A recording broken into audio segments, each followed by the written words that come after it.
Məktəbəqədər və məktəb dövrü intensiv boy artımı, skeletin və əzələlərin böyüməsi ilə müşayiət olunur. Orqanizmin inkişafı əsasən bu yaşlardan başlayır. Uşaqların düzgün qidalanması bu prosesdə böyük əhəmiyyət daşıyır. Lakin bunu onlara aşılamaq olduqca çətindir. Çünki uşaqların əksəriyyəti ayaqüstü qidalara, fast foodlara üstünlük verir.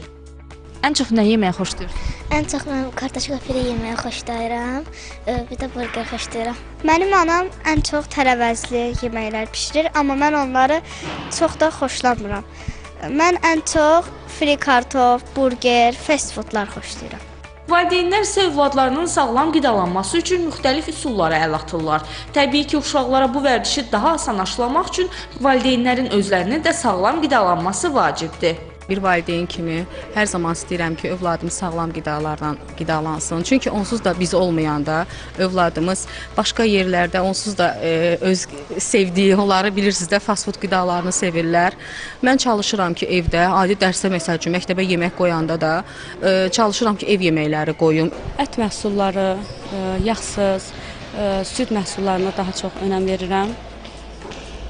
Məktəbə də uşaqlar üçün qoyanda, yəni səhər yeməyi falan qoyanda təbii ev şəraitində hazırlanmış qidalardan göndərirəm.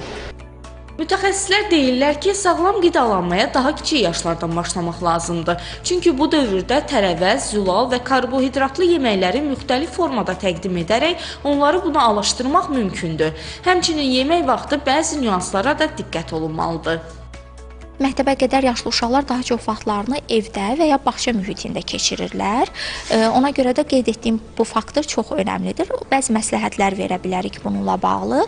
Daha çox ev şəraitində hazırlanan qida məhsullarını, yemək vərdişi aşılanmalıdır uşaqlara. Planlaşdırılmamış qeyri-təbii qidalarla qidalanma maksimum dərəcədə məhdudlaşdırılmalıdır. Uşaq yemək yeyərkən onun oturaq vəziyyətdə olmasına diqqət edilməlidir. Uşaqların normal şəkildə inkişafı üçün gün ərzində 3 ana və 2 ara yemək olmaqla 5 dəfə qidalanma şərtdir. Həmçinin bəzi vitamin və minerallı qidalar uşaqların rasionunda daha çox üstünlük təşkil etməlidir.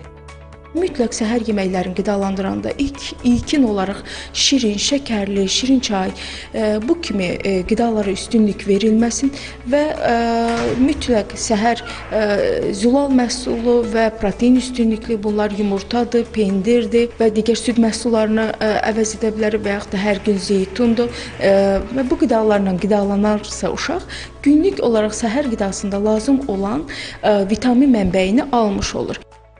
Əlbəttə, uşaqların sağlam fiziki və zehni inkişafı üçün yalnız qidalanma kifayət etmir. Həmçinin onların gün ərzində aktiv fiziki məşğuliyyəti olmalı və tez-tez təmiz havaya çıxmalıdır. Salatın Pirmuradova, Emin Tağıyev, Vahid Zalov, Telesəhər.